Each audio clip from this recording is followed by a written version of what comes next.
السلام عليكم.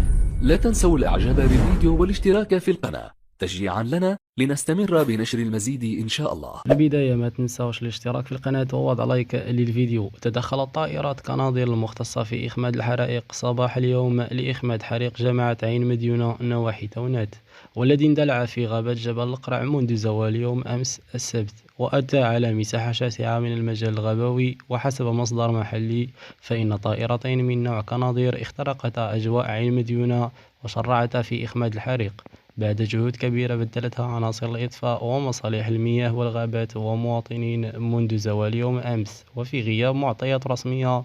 قال المصدر إن الحريق التهم مساحة شاسعة من الغابة المجاورة لمركز عين مديونة، وأكد أن يلتهم الحقول المحاذية لمطاوير كزنايا، بوغنالة، القرية، أولاد الحسن، الزاوية، لولا يقظت فرق تدخل. وسارعت السلطات لإرسال تعزيزات إضافية صباح اليوم الأحد، حيث يرجع أن تنتهي عمليات الإخماد خلال الساعات القليلة المقبلة.